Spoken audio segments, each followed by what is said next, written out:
GSL Code S.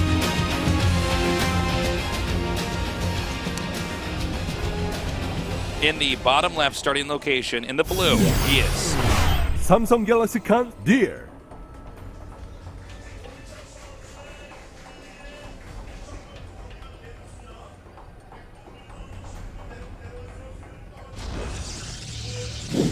And in the upper right, in the red, he is SK Telecom T1 Party. I keep laughing about it. Slow turn.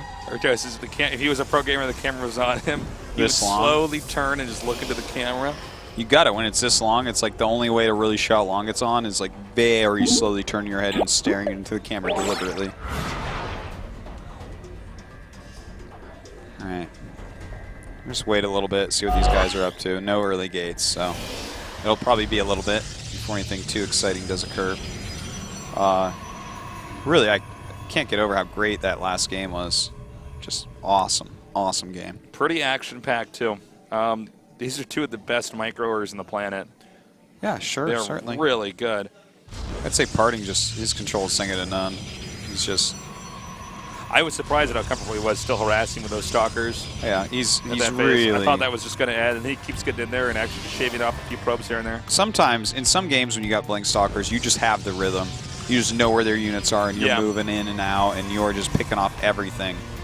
And that was a really good example of that. All right. No scouting yet from either side. Yeah, on a two-player map, you really can scout after the cybernetics core. Yeah, sure. And be fine. You get there before they actually can stop you, so it's a good way to do it. But, I mean, if they, like, put gates in your natural or something, you could be in trouble. Yeah. Okay. What kind of tech are they going to do? We're going to see here. Are we going to the Pro by 5? All right, Deer already showing a good chunk of aggression here.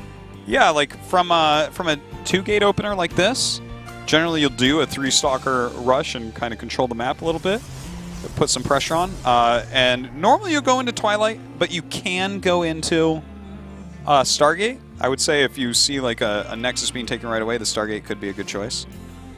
Okay, and now Parting sees the 2 gateways, so there's no mistake here. He can make no mistake about what his opponent's trying to do, at least for this early phase of the game. Get aggressive, get in his opponent's face, and lock him inside of his base. And by the way, it looks like Parting may be going for a DT build once again. Yeah, in fact, that's definitely what that is. That's a DT build. He has been very dependent on DTs throughout today's phase of the tournament. That's true. He's whether you're Terran or Protoss, he wants to get those DTs out there. I'm even surprised still that Parting killed TY in that one game. When TY was doing so much damage and harassing Parting. Yeah. Well, you know, I think if the first warping round, like the Warp Prism had been killed, the game may have gone differently.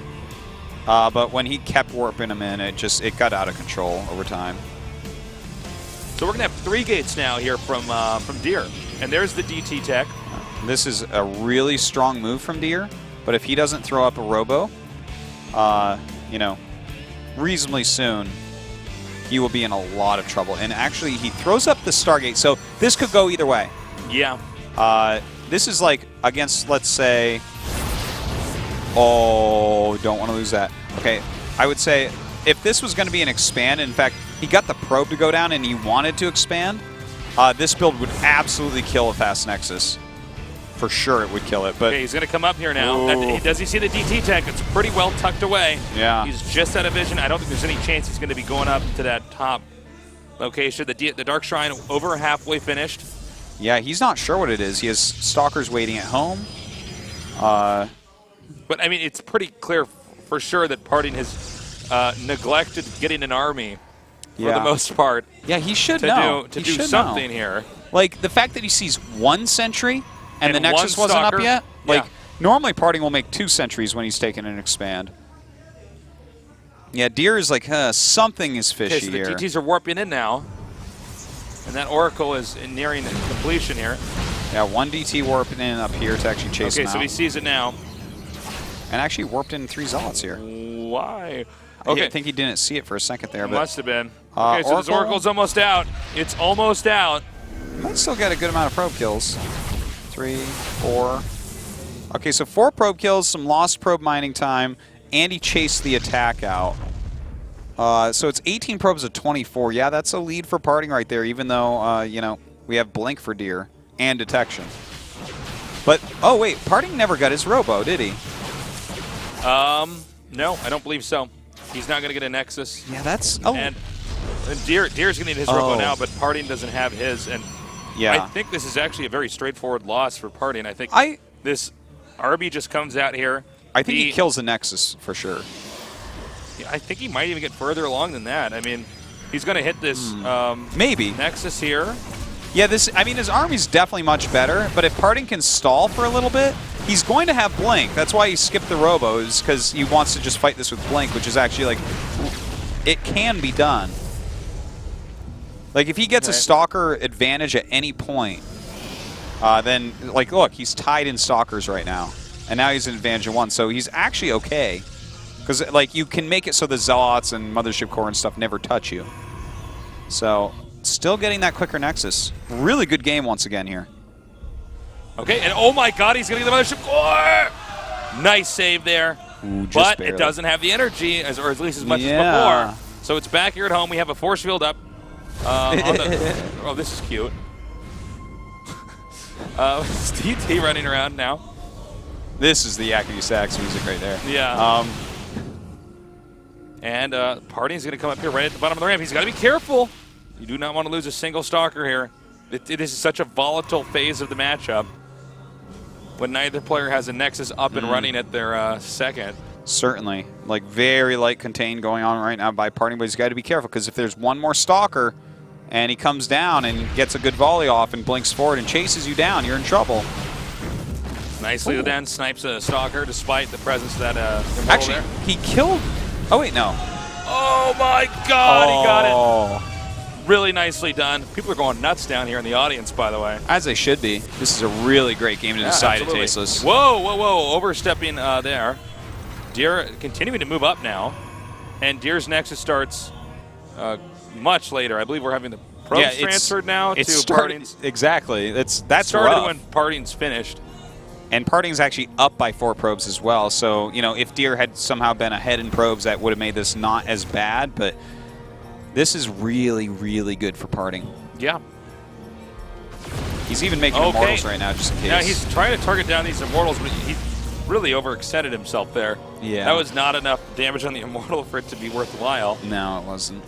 Good defense by Deer as well, having the 2 Immortals standing out front with the Stalker. That was not a mistake. Yeah, I want to highlight that. That was not him being sloppy and his Immortals just happen to be standing there. It's actually that he wants to make completely sure only those 2 units are up in the front, and if he wants to, then he can blink on top of his own Immortals and win the fight there.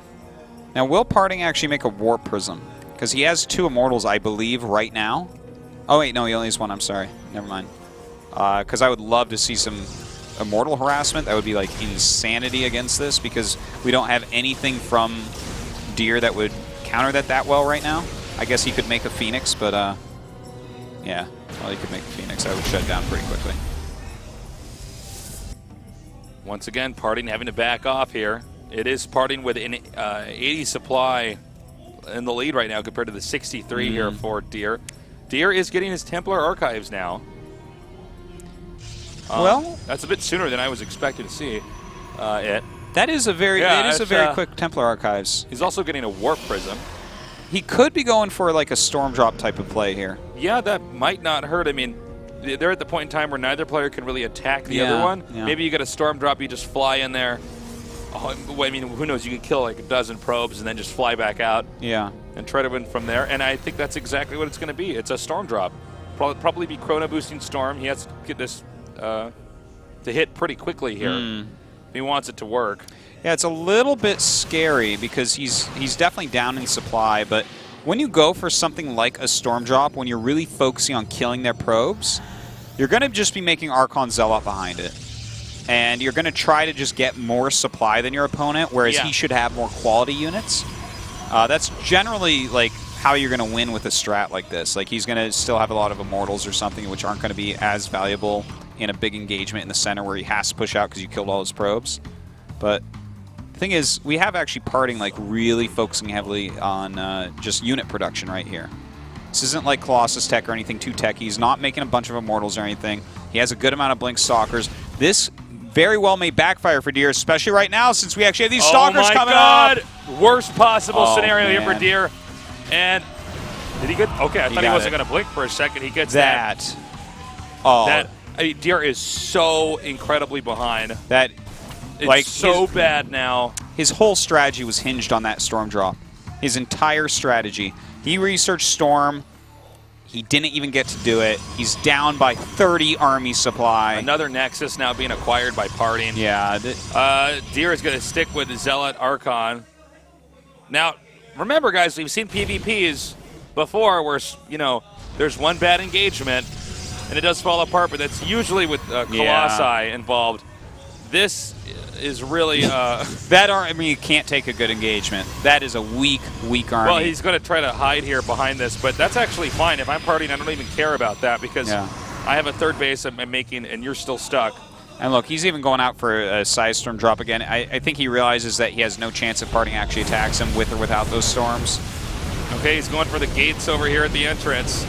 Yeah, look at that. We actually had a ton of tanking being done by that hallucination. And you know what? Deer, despite going 3-2 against Parting today, will actually be eliminated and go home. Ouch, ouch.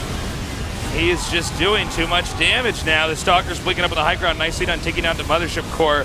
And now closing in on his opponent here. In the quarter, the Storm drop doesn't matter as Deer's base is just in shambles. Yeah, that is really that. Parting's done everything he needed to. You see Deer now processing the loss. Yeah, it's got to feel bad. He really outplayed Parting earlier in the day, but towards the end here, Parting has had some fantastic moves. Blocked Deer at every single path, and thus we'll move on to the next round. He's like, well, let me at least use this. Gets 2 probes. That's what I was trying to do in case you're wondering why my army was so weak. We're going to have a GG here, guys. This is it. GG. Parting moves on to the round of 16. Wow. Not an easy day for this guy, by the way. Still proving, he's still here. He's relevant. He went 0-3 to start the day. I don't think he thought he was getting out at that point. I think he probably was like, even Parting was like, oh, I guess I'm not making it deep this season. But in fact, he does make it the round of 16. Here's what's crazy. Deer looked unstoppable. Yeah. Think about that crazy game he had against True with the counter rush that didn't end up happening, the offensive hatchery. What a frustrating moment as he's sitting there thinking, wait a minute, I'm knocked out? He looked really great today, my man. reality? You know what? It's great that he's back. It's like this is the old Deer once again. He's playing so well, and I hope to see that more in the future. It's really great that he joined Samsung. It seems like the team's working out for him. Absolutely. Well, there you go. Parting is still tearing through Code S. I know. This guy's been around for so long. The results today. So hard to knock him out. Pretty crazy. Yeah. True is a phenomenal Zerg player. Yeah. We were talking about this a little bit on the commercial break, but I mean, this guy is a next level on aggressive Zerg plays. He knows exactly what to sacrifice He's so within smart. his tech, exactly how to engage to pull the Protoss or the Terran apart. I mean, it's really something. We have 2 great players now going on here to the round of 16. Yeah, they really add a lot to it. Unfortunately for TY, he just wasn't able to cut it. It's going to be a while, I guess. You know, and we'll see because the other guy that's just like TY Flash is another person who does very well in Pro League but hasn't really delivered in the individual leagues. He's playing tomorrow. Yeah. All right, we are going to go now to the results. You can see how today ended up. Got to say, TY, really good player, just wasn't quite good enough here. Deer, sad story because he was very, very good. Yeah. He was very solid. He almost beat Parting in this series, but Parting came out on top. All 4 of these guys were really fantastic. Yeah, I have no complaints about today. It was a great day of games. Tell your friends to watch them if they didn't check them out yet. Check out those VODs. Really nice. Let's go and look at the schedule that's coming up here. Tomorrow, we are going to be casting Group H, which is Solar, Avenge, Flash, and Flash. It's not actually Flash. It's another Zerg. It's Dark. Dark. It's Dark. Thank you. And that is a fantastic group, really. I can't wait for that group. There it is. I mean, That's going to be a lot of fun. Of course, follow the rest of WCS. It's unfolding across the globe. Yeah. And look at that. It's Latod going up for his WCS match against Bunny, who has recently won a tournament over Hyun in the finals. So he's on top of things. Morrow actually eliminated MVP to get into Premier League this season. And, of course, San is San. That's going to be a really great set of games. Don't miss out on that. As the year moves on, we're getting closer and closer to that actual final for WCS. And guys, make sure you come down to the studio tomorrow if you can, because, of course, Flash will be here. Mike going to be here. That's right. And we have that Asus giveaway. Yeah. We're giving away all sorts of gold coins. Well, not gold coins. GSL coins, much better. Pure gold coins. G might stand for you gold. Heard Who it knows? Here. Artosis is handing out gold if you come down to the studio. It's going to be don't great. miss out. Yeah. I guess that does it for today. Great work as always, Artosis. It's always a treat to cast with you. Yeah. Thank you guys for joining us here. Come here tomorrow for the final group of the GSL Code S Ro32. We love you. Good night.